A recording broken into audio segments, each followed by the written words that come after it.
Essa é boa, é dolorosa, cara. Nessa semana a gente começou a leitura de Dvarim. E logo no início, no terceiro pasuk dessa semana, o Moshe Rabbeinu ele fala, Hoil Moshe be'eret Torah azot lemor. O Moshe ele começou a explicar a Torá, essa Torá, dizendo. O Moshe começou a explicar a Torá, isso que a Torá fala para a gente. O que quer dizer ele começou a explicar? Então, dizem nossos sábios que Hashem falou para Moshe que ele teria que traduzir a Torá em 70 idiomas. 70 línguas. Ele teria que traduzir? Sim. Ele também já 70 línguas? Sim. Sim. 71 é a história de Yosef. Moisés. Certo? Não é só saber a língua, se virar para pedir um sanduíche, saber onde é o banheiro. Tem que saber traduzir tudo. E ele, então, teve que traduzir a Torá em 70 línguas. Quando o povo foi entrar em Israel, já com Yoshua, Moshe tinha ordenado ele que quando ele entrasse lá, ele teria que registrar isso, escrever isso em 70 línguas. E a Torá foi traduzida em 70 línguas. Então eu queria falar hoje a respeito dessa tradução. Antes da Septuaginta? Antes da Septuaginta? Bem antes, muito antes. Vamos falar dela, exatamente. ¿Puedo preguntar? Sí. En los pedazos digamos, donde estaba, ahí tenía todos iguales en 70 líneas, no, pergamino, né? Moshe Rabbeinu ele falou oralmente. O Yoshua tinha que escrever. Pergaminho, né? Eu não sei se foi em pergaminho ou em pedra. Pedra é um pouco mais trabalhoso ainda. A pergunta é, primeiro, qual que é o sentido disso? Por que traduzir a Torá em 70 línguas? A outra pergunta é, cadê essa tradução? Cadê essas traduções? Porque as traduções que a gente tem hoje, português, espanhol, etc., são mais atuais. Na Arca da Aliança, dentro. De Jonah Jones? Não, digo, las traducciones. Não, a tradução não está lá. Não. A tradução não está dentro da arca. Só os pedaços. Lá tem os pedaços dos 10 mandamentos quebrados, os 10 mandamentos inteiros, que são segundos, e mais um rolo de Torá. Ao lado se tinha Maná, o Shem na Mishra, etc. Mas dentro só tinha essas 3 coisas. Não tem uma Torá inteira. Dentro não, Maná não ficava dentro. Ficava ao lado. Bom.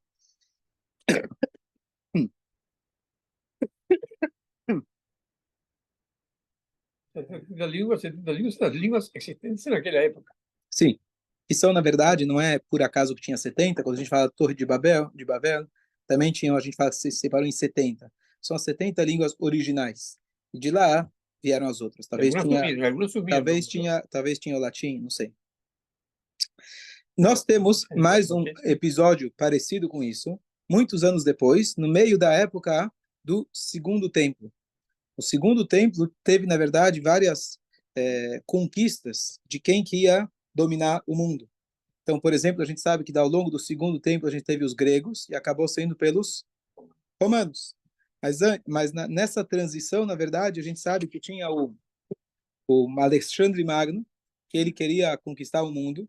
E aí tem a famosa história que o Gemara conta pra gente, o Shimon HaTzadik saiu em direção a ele, ele falou que ele sonhava com ele, não destruiu o templo, etc. Mas depois o Alexandre Magno acabou morrendo. E depois que ele morreu, começou novamente quem é que vai dominar o mundo. Parecido o que acontece hoje, a época pré-eleição, quem vai dominar, quem vai... Antigamente era com a espada. Foi dividido. Foi dividido. E um dos generais que ele pegou, que ele tomou conta justamente do Egito, e aí vocês vão entender uma coisa aqui curiosa, ele chamava Talmai Filadélfio. Te lembra alguma coisa? Ele dominava no Egito. Como está escrito na Guimarães? Talmai Filadélfio. Filadélfia. Então, eles estão no Egito, justamente. Mas Egito já sei que... Talmai. Ptolomeu em espanhol, em português. Obrigado, Jaime. Você veio no dia certo. A história com Jaime. E o que acontece? Ele mandou chamar 70 sábios do povo judeu. Ele não avisou para que ele convocou eles. Eles foram. E aí ele colocou cada um como se fosse numa sala de hotel para receber eles. Só que depois ele, pelo jeito, trancou a porta. Falou, daqui vocês não saem. Está aqui um papel e caneta. Eu quero que vocês traduzam a Torá para o grego. Traduzir a Torá para o grego. Qual que era, na verdade, a intenção dele? Então, por um lado, esse Talmai, ele era uma pessoa extremamente estudiosa. Ele tinha a maior biblioteca da época. Ele falou, bom, se eu tenho tantos livros, o livro tão importante como a Torá, eu quero ver o original. Ele não sabia o Lashon HaKodesh, ele não estudou na Yeshiva, então ele queria uma tradução. Como eu vou garantir que a tradução é autêntica, é honesta? Então ele pegou 70 sábios, e aí ele ia ver. A história foi que eles fizeram 13 mudanças na Torá, na tradução. Vou dar alguns exemplos. Porque essas mudanças, se não fossem essas mudanças, ele iria interpretar a Torá de uma maneira errada. Principalmente, por exemplo, Bereshit bara Elohim. No início, Deus criou. Poderia ser interpretado que Bereshit, a entidade chamada Bereshit, bara, criou o Elohim. Então, eles escreveram Elohim bara Bereshit no grego, mas Elohim, Deus, criou no começo. Eles inverteram essa ordem. Sem se comunicar pelo WhatsApp um com o outro, cada um traduziu, e Hashem, ele realmente deu essa inspiração para esses sábios, foi um milagre especial, e essas 13 mudanças, isso todos eles fizeram simultaneamente. E essa foi a tradução do grego. Só que os sábios consideram esse dia um dia muito triste. É um dia que ele é considerado como se fosse o dia que foi feito que eles fizeram o bezerro de ouro. Até o dia que eles fizeram, comparado com o dia que eles fizeram o bezerro de ouro. E a pergunta que eu queria fazer é, Moshe Rabbeinu não traduziu para 70 idiomas? Ele não começa a Parashá dizendo que Hashem falou para ele traduzir? Qual a diferença? Qual é o problema do Ptolomeu pedir para ele traduzir a Torá? Porque ele pediu Hashem, e aqui é diferente. Tá bom, mas qual é a diferença? É verdade, um veio do Ptolomeu, outro veio de Hashem, mas qual é a diferença? O Moshe queria difundir Então, eu queria transformá-la numa ciência da biblioteca. Boa, perfeito, exatamente. Então, às vezes a gente tem a mesma... Biblioteca dele. Às vezes a gente tem a mesma atitude, só que as intenções são completamente diferentes. Uma veio de Hashem, e o que Hashem queria, na verdade, que a Torá fosse traduzida e fosse introduzida no mundo todo. Inclusive, quando Hashem falou a Torá, a palavra de Hashem simultaneamente foi traduzida também em 70 idiomas. Hashem já falou a Torá nessa maneira, para que a Torá pudesse ser introduzida em todos os idiomas. Já o Ptolomeu, o que ele queria? Ele queria transformar a Torá, nem você falou, numa ciência. Eu não tenho a Torá no grego, eu preciso ter a Torá no grego. Eu tenho o Corão, eu tenho vários outros livros. Eu quero também ter a coleção da Torá. Ele igualou a Torá, Hazel Shalom, como E vai ser um simples livro, mais um livro, que seja um bom livro. Mas a ideia dele não era a Torá em si, e sim o conhecimento dele. Então, vamos ver algumas das diferenças. É muito curioso, algumas dessas diferenças. Então, Bereshit bara Elohim é uma delas. Logo no início, Hashem, quando Hashem vai criar o homem, ele vira e fala, nasce Adam, paremos o homem. Diz Urashi, Hashem, com a sua humildade, ele foi lá e consultou os anjos, eles eram os seres que tinha por aí. Ele falou, vamos fazer o homem. Ou seja, eu já decidi o que eu vou fazer, não preciso de vocês. Mas ele quis fazer, como o chefe já decidiu qual vai ser o final da reunião. Ele só quer fazer com que as pessoas sintam que estão participando. E aí ele fala, nascer Adam Betzalmeinu. Bom, se eu traduzir isso para esse goi, o que ele vai dizer? Façamos o homem. Então, Hashem, e tem mais um. Então, eles mudaram, ele falou, esse Adam, farei o homem, no singular. Outra, logo no início em Bereshit, Vaichal Elohim, Vaichal Elohim, etc. Vaishbot, Vaichal Elohim, Bayom Ashvi'i, Mikom Lachto Asher Asad. Deus, ele, Vaichal, terminou no 7º dia tudo o que ele fez. Hashem terminou no 7? Terminou no 6º. Mas a gente fala no 7º. O que Urashi explica? Que Hashem... A gente fala no Kiddush, exatamente. Que Deus terminou no sétimo dia. Ele não terminou no sétimo, terminou no sexto. Diz Urashi, qual a nossa tradição? De que Hashem ele consegue separar o tempo como se fosse um fio de cabelo. O ser humano não vai conseguir parar exatamente no momento que começa o Shabat. Mas Hashem, que conhece o momento, ele que cria o momento, ele parou exatamente no momento que o tempo ele é divisível e subdivisível infinitamente. Hashem sabe exatamente aquele momento e lá que ele parou. Isso quer dizer, Bayom Ashvi, não é literalmente que ele parou no sétimo dia, e sim ele chegou, bateu na trave, digamos assim, do sétimo dia. Mas esse homem não vai ser capaz de entender. Eles escrevem, Vaichal Bashishi. O Kiddush do Talmai Amelech é diferente. Certo? Vaishbot, Bayom Ashishi. Dá, acho que dá, né? Fica bonitinho também. Então, Vaichal Bashishi. Vaichal Elokim Bashishi. Assim que eles escreveram. Assim também como a gente tem na criação do homem. Inteligente. Os caras? Não, eram os Chachamim. E estavam inspirados por Hashem, não era só apenas inteligência. Depois, Zachar Nekevá Braam. Deus fala, Deus criou, macho e fêmea os criaram. Afinal, Hashem inicialmente tinha criado só o homem. Só que a gente sabe que uma das explicações é que o homem, na verdade, a Havá era grudada nele pelas costas. Tem várias explicações porque fala os criou. Por que fala os criou? Mas para não dar...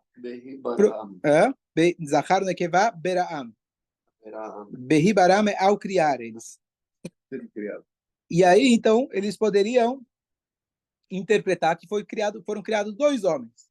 E assim eles vão passando por algumas passagens da Torá que poderia dar margem a erro, e o mais comum é esse erro de achar que tem mais um Deus, e eles então traduziram de uma maneira que isso não teria esse problema. Um exemplo clássico, quantos anos o povo ficou no Egito? Se você for ler na Torá, tem contradições. E se você fizer o cálculo, mais uma contradição. Se era 400, se era 430, ou se é 210. Foram 210. A Torá fala que foram 400 e outro lugar 430.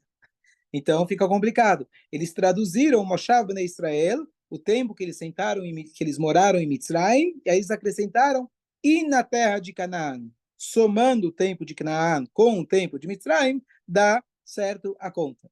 Nós, e aqui vem um ponto muito importante, peraí, se eles viram que isso é necessário, por que só o Talmai Amelech vai se confundir?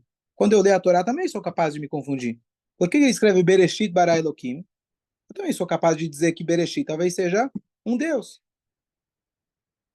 Nascer Adam, Deus precisa falar, faremos o homem? Escreve. Por que Deus coloca uma palavra que para você traduzir, para não dar margem de erro, faz direto, faz o certo direto. Boa, para ter a Torá oral e para ter o livre-arbítrio. Porque quem quer errar... Quem? O homem, sim. Bom, ele era um grande... Não, entendi. Mas ele era um grande sábio. Então, a resposta é Urashi ele traz, quando ele fala lá sobre... acho que foi o Urashi que ele traz, que quando ele diz, faremos o homem, Hashem ele dá margem. Você quer errar? Você quer achar que tem mais? Levar cachá. Igual que Deus fala para Bilam, você quer ir no caminho errado, você pode ir no caminho errado. Você é obrigado a ter a tradição oral para saber como interpretar a Torá. Esse homem não era capaz. E se eles traduzissem de formas divergentes um do outro, ele ia falar, bom, então essa Torá, ou alguém está mentindo. Alguém está mentindo. Ou a Torá, Hazu Shalom, ou os sábios, e talvez ele iria fazer uma má propaganda da Torá. Então, por isso, esse é um motivo, pelo menos que Hashem ele deu margem para erro, para quem quiser errar, erra. Mas a gente é obrigado a ter a nossa tradução. Aqui tem uma coisa muito, muito interessante. A Torá, quando fala para a gente, na Parashá de Shmini, os animais que a gente não pode comer. Um deles é a Arnevet, que é a lebre, certo? Que tem o casco fendido, mas não é ruminante. Arnevet era o nome da esposa do Ptolomeu. E se você... Arnevet. Lebre. É ruminante. É ruminante quando tem casco fendido? Desculpa, contrário. Obrigado. Contrário. O único que tem o casco fendido e não é ruminante é aquele animal. Obrigado. Então, eles falaram, se a gente colocar o nome dela dentro desse conjunto de animais impuros, e que não pode comer, ele vai achar que estamos falando da esposa dele. Então, eles traduziram Arnevet como Tseirat Haraglaim. Ou seja, essa é a tradução do grego para o hebraico, para a gente saber o que eles escreveram. Mas Tseirat Haraglaim seria a jovem de pés. É alguma maneira que se poderia fazer alusão, se entenderia que é a Arnevet, que é a lebre. Mas para não ofender o cara, olha como eles tinham que pensar nisso. Bom, esses são alguns exemplos, são 13, não vou passar por todos.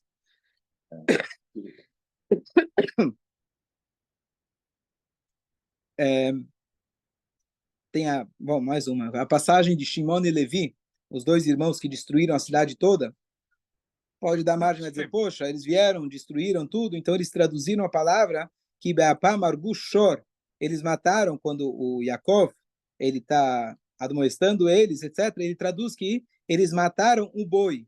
E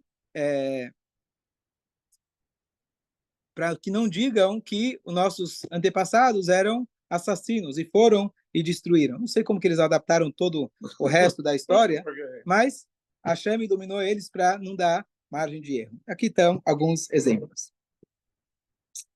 Bom, vamos falar então a respeito da tradução que Hashem pediu para eles fazerem, para Moshe Rabbeinu fazer. E aqui tem um ponto muito importante. A única tradução que nós temos das traduções originais de Moshe, qual é? Unkelos. É a tradução para o aramaico. O Unkelos foi alguém que viveu, a gente vai estudar sobre ele agora em Gitin, espero que seja um dia de alegria em Tisha B'Av, se Deus quiser, mas a história do Unkelos, que ele viveu na época do Segundo Templo, na época dos romanos. E ele foi lá, depois que ele se converteu, ele era sobrinho lá do César, ele traduziu a Torá para o aramaico, mas ele traduziu com pura profecia, porque ele, na verdade, relembrou a tradução que já tinha lá atrás de Moshe Rabbeinu registrada no aramaico. Com o tempo ela foi esquecida, e Unkelos, pela sua grandeza espiritual, Deus deu para ele essa sabedoria, essa profecia, e ele registrou a Torá inteira no aramaico. Mas como sabe, foi transmitida, não entendi, oralmente? Oralmente foi transmitida, desde Moshe, em algum momento se perdeu, e Unkelos, ele conseguiu reaver essa tradução original. Então não é uma tradução dele, pessoalmente, como ser humano, e sim como um profeta que Hashem deu isso para ele, essa tradução do Unkelos. Por isso, muitos Kumashim têm essa tradução do Unkelos. Por isso também tem a Halachá, que na véspera do Shabat, a gente deve ler 2 vezes cada versículo da Parashá, e a tradução do Unkelos. Fala, bom, melhor ler no português do que ler o Unkelos. O Unkelos, ele tem uma Kedushá especial, porque é a tradução única, pelo menos que a gente tem, que é a tradução que veio de Moshe Rabbeinu da Torá para uma linguagem que não é o hebraico. Quando a gente fala de tradução, você vai gostar disso, você sabe disso, tradução vem da palavra traição. Porque quando você traduz, é impossível, tirando Hashem, quando Hashem traduz o Moshe Rabbeinu, é impossível você fazer jus. Toda linguagem, todo idioma, ele tem sua forma, ele tem o seu tom de voz, ele tem as suas nuances da língua. Isso muda bastante para alguém que vem de outro país. Ele pode passar muitos anos nesse país, mas às vezes aquelas piadinhas, o tom de voz, o jeitinho, você não consegue captar. E isso não dá para você traduzir. Eu estava, semana passada, eu mandei mensagem para alguém, eu queria saber sobre um livro que eu comentei aqui faz 2 semanas, que chama Positivity Bias. É um livro que fala sobre como a gente usar a linguagem de maneira positiva, tá? Acho que dá para baixar no Kindle. E eu gosto muito desse livro e eu sabia que estava sendo traduzido. Então eu falei com a pessoa que eu sabia que estava traduzindo, falei, já está pronto? Ele falou, está pronto. Mas depois que eu escrevi, eu vi que eu preciso traduzir grande parte de novo. E ele falou por quê? Porque o escritor é meio poético. Então ele deu um exemplo, ele falou a palavra always, que significa sempre, ele usa também como always, todos os caminhos. Como você vai traduzir isso? Então, em uma palavra, você tem que traduzir isso. Como você vai traduzir? É impossível. Então, a Torá, isso é uma palavra de um ser humano. E a Torá, que cada letra, cada coroinha de cada letra, você pode deduzir milhares e milhares de alachot. Como você vai traduzir? Então, aqui vem um ponto muito importante. Tem mais um detalhe, uma coisa curiosa. A gente lê no Yom Kippur, no Ele Ezkerá, os 10 mártires, os 10 Chachamim que foram mortos pelos romanos. Um deles se chama Rab Mechutzpas Ameturgeman. Meturgeman significa o tradutor. Por quê? Antigamente você tinha o rabino que ele dava aula, a pessoa que lia na Torá, e ele lia na Torá um pouquinho, e tinha alguém, pessoal, ele acabou de ler e traduzia para as pessoas. Essa é uma função. Tinha outra função, que às vezes você tinha um professor, e ele era tão profundo que ele tinha um assessor. E o assessor é aquele que retransmitia as palavras do professor numa linguagem que as pessoas pudessem captar. Então, esse era Mechutzpas Ameturgeman. Então, de uma maneira alegórica, se diz que Mechutzpas, Mechutzpis, vem da palavra chutzpe. Quer dizer chutzpe? Ousadia. Ousadia. Por quê? Para você ser um tradutor, você tem que ter muita ousadia. Porque, de alguma maneira, você vai ser um tradutor, você vai ser um traidor. Você tem que ter muita coragem, porque na conversão, você nunca vai ser 100% autêntico, a não ser, como eu falei, Moshe Rabbeinu, fala. A través da historia tem muito comentário de que muitos tradutores de presidentes han cometido cada gafe que el otro presidente quiere iniciar la guerra porque el traductor falou qualquer coisa. E não é o que falou o outro presidente. Por isso que o tribunal, e você falou de Moshe, que ele era o chefe de todo o tribunal, que tinha dos 70 Zequinim, etc., eles tinham que saber os 70 idiomas. Você nunca poderia ouvir uma testemunha numa língua que você não conhece. Não conhece. Você não precisava saber falar, mas você precisava entender. Advogado, né? Tinha que escutar da própria pessoa, com certeza. Com certeza. Na yeshiva, nas yeshivot, normalmente, o conhecimento é em hebraico. Não, então aí vem um ponto muito importante. Você estuda, o texto sempre vai ser ou hebraico bíblico, ou aramaico na Guimará, mas a tradução tem que ser numa língua que você entende. E as então, depende do país. Então. Depende do país. Depende do país. Algumas yeshivot mantêm o Yiddish, por exemplo, que era a tradição da Europa, etc. Mas se você não entende Yiddish, traduzir o aramaico para o Yiddish, fica japonês. Então, você precisa traduzir numa linguagem que a pessoa possa compreender. E é muito importante, e aqui vem o ponto, por que Hashem pediu para traduzir? Porque o Talmai. O Talmai, a gente falou, ele queria... Por que Hashem pediu para traduzir? Porque alguém vai falar, bom, o que estamos fazendo aqui hoje não é Torá. Estão falando em português, com as gírias, com as nossas palavras. Isso não é Torá. Não. Hashem já deu a Torá lá no início, já em 70 idiomas. Para você saber que a Kedushá, a santidade da Torá, apesar das linguagens não serem Kedoshim, não serem o hebraico, que é uma linguagem sagrada, é uma linguagem vulgar, com certeza a nossa linguagem está cheia de termos que não são adequados à Torá, mas, pelo contrário, a Torá, até o português, até o seu idioma, ela penetra. E ela mantém sendo a mesma Torá.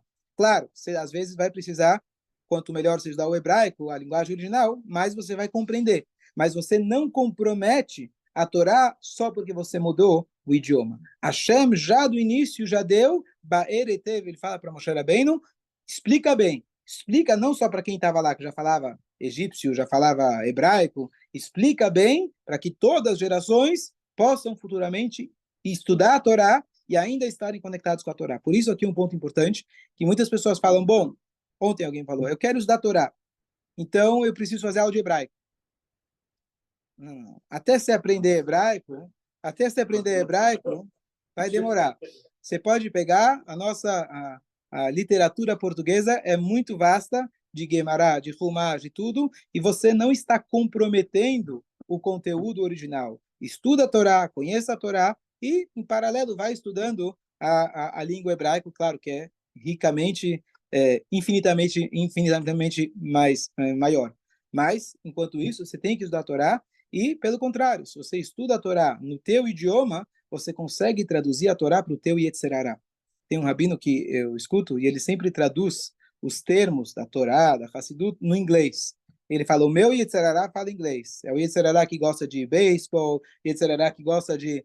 Então, eu preciso traduzir a Torá numa linguagem que ele entenda. Não adianta eu falar em linguagem bíblica. Aí o meu Yetzertov, a minha Neshama vai entender. Eu preciso traduzir a Torá numa linguagem que o meu corpo, ser humano, animal, ele possa compreender. Então, por isso, pelo contrário, você estudando a Torá numa linguagem que você entende, você consegue ultrapassar os limites e conseguir trazer a Torá para o mundo. O Rebbe fez toda comemoração, quando eles fizeram pela primeira vez o livro Tânia em Braille. E ele explicou, ele falou como realmente, olha, como a Torá, a gente diz, o Mashiach falou para o Baal Shem Tov que o Mashiach vai chegar quando ele espalhar todas as fontes da Hassidut por todo o mundo. Na hora que você conseguiu traduzir essa Torá numa linguagem que até Deus nos livre, uma pessoa que não consegue enxergar, ele pode estudar ele mesmo, sem ter que escutar de outro, ele vai poder estudar, isso já ultrapassou o limite e que Bezrat Hashem, Mashiach chega através disso. Mas só um ponto para concluir, essa comparação que a gente fala, que aquele dia que foi traduzido é comparado com o dia que foi feito o Egel, porque justamente comparado com o dia que foi feito o Egel, o bezerro de ouro, poderia se comparar com o dia da destruição do templo. Você quer trazer uma coisa triste? Temos bastante. Então, por que justamente o Egel? Então, aqui tem uma coisa interessante, quem lembra, quando o povo chegou para Aaron e falou, faça para a gente um Deus, Ashelech Lefaneinu, que vai na nossa frente, etc., a princípio, o pedido deles parecia até justo. Depois que a gente lê a história, a gente sabe o final, a gente sabe qual foi a consequência, a gente sabe que é ruim. Mas quem estava lá naquele momento, muitos se deixaram levar. Eles falaram, Moshe Rabbeinu morreu. O Satã até fez uma cama sair no ar, parecendo que Moshe Rabbeinu tinha ido para o céu. A gente precisa de um substituto. Então, a gente não quer um outro Deus, a gente só quer um Moshe Rabbeinu, entre aspas. Vamos fazer uma arrecadação. Quando você chega para fazer a arrecadação, então você conta a história do jeito que você quer. Então você vai bater na porta do rabino, você fala, não, estamos aqui juntando dinheiro para fazer uma nova sinagoga, Moshe Rabbeinu faleceu, precisamos aí contratar um novo rabino. Não precisa contar quem vai ser o rabino exatamente, vai ser o bezerro de ouro. Você vai lá e a arrecadação, entre aspas, naquele primeiro momento, poderia se interpretar como algo até que positivo. Mas você tem que saber na hora dessa arrecadação qual que é o objetivo final. Quando o Talmai Amelech ele pediu para traduzir, não pedindo para traduzir a Torá. Tem alguma coisa inconveniente? Vamos traduzir. Quantos livros a gente não traduz da Torá? Baruch Hashem. Você tem que saber qual que é o objetivo final. Se o objetivo é trazer a Torá para os outros povos, trazer a Torá, na verdade, em todos os idiomas, com o objetivo de difundir a Torá, ou trazer a Torá no jeito que ela vai me completar o meu conhecimento, a minha filosofia, e o que eu gostar eu pego, o que eu não gostar eu não pego. E isso, na verdade, é uma coisa que os Chachamim, ao longo das gerações, muitas vezes falam para a gente, não pode, não faça, não siga tal caminho. Ah, por quê? É um caminho maravilhoso, vai ser a salvação do nosso povo. Os Chachamim, que estudam a Torá, eles conseguem enxergar qual que é o objetivo final. Muitas vezes a arrecadação, digamos assim, o apelo, é um apelo muito justo. É um apelo que parece que vai ser a nova salvação do mundo. Os Chachamim são aqueles que têm o olhar, eles dizem para olhar para frente e falar, olha, eu sei aonde isso vai levar. Por exemplo. Vamos lá, por exemplo. Então, vou dar dois exemplos. Um mais antigo e um mais atual. O exemplo tem 200 anos atrás, tinha uma discussão entre os próprios Chachamim, que foi, na verdade, o Alter Rebbe e outro, o Barão de Karlin e outros em relação a quem deveria ganhar a guerra, se era o Czar ou o Napoleão. Famosa, o Jaime ainda está na dúvida.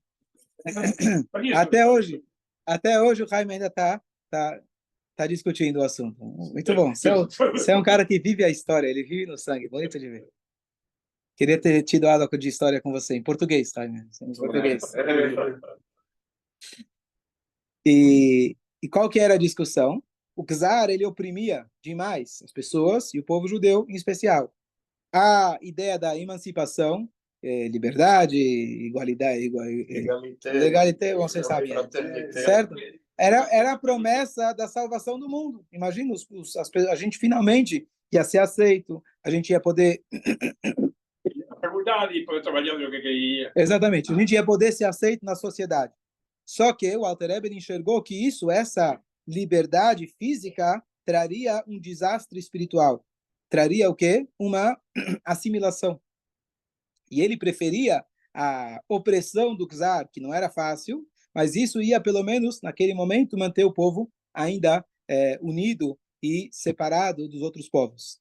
E a discussão era grande entre os próprios sábios de Israel, e a história é que sabia-se, aqui é uma história de Rebes, mas sabia-se que quem tocasse o shofar primeiro no Rosh Hashanah, ele ia ganhar. A guerra não dependia lá quem tem bomba nuclear, e o que o cara falou que vai acontecer, se vai jogar missa, nada. Guerra depende do nosso povo de Israel, mas ainda do Sadequim. E aí, esse Rebbe de Karlin, ele acordou, ele era a favor do Napoleão, do Alter Rebbe era a favor do Czar. Então, esse Rebbe de Karlin, ele acordou muito cedo, no Rosh Hashanah, o mais cedo possível, para começar a reza, para chegar no shofar e ser o primeiro a tocar. O Alter Rebbe acordou e tocou o shofar. Sem toda a reza. Ele pulou toda a reza e tocou. Quando o outro Rebbe ele foi tocar, na hora que ele foi tocar, ele falou, o Litvak já pegou. O Litvak já, lituano, que o Alter Rebbe tinha o apelido de lituano, ele sentiu que ele já tinha perdido. Aqui esse é um exemplo. E um exemplo, como na verdade, como consequência disso, que surgiu na Europa, principalmente na Alemanha, que é o reformismo. A ideia do reformismo, inicialmente, ou os conservadores, etc., é você falar, sabe o quê?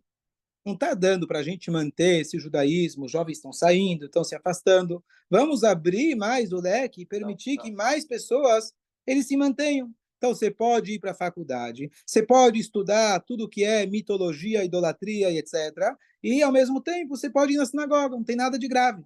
E é um pensamento que é justo. A princípio, a ideia pode ser muito boa. A pergunta é o que acontece? Quando você abre um pequeno buraquinho, isso, de repente, ele vai crescendo, certo? Então, na hora que você pega o que é absolutamente Torá e você faz uma pequena brecha, você já perdeu o original. E o mais importante não é a gente parar e olhar a história, o que aconteceu, o que não aconteceu, é a gente olhar na nossa vida. Aonde que a gente está abrindo as brechas e se enganando e falando, isso aqui é para Hashem, eu estou fazendo isso porque é bom.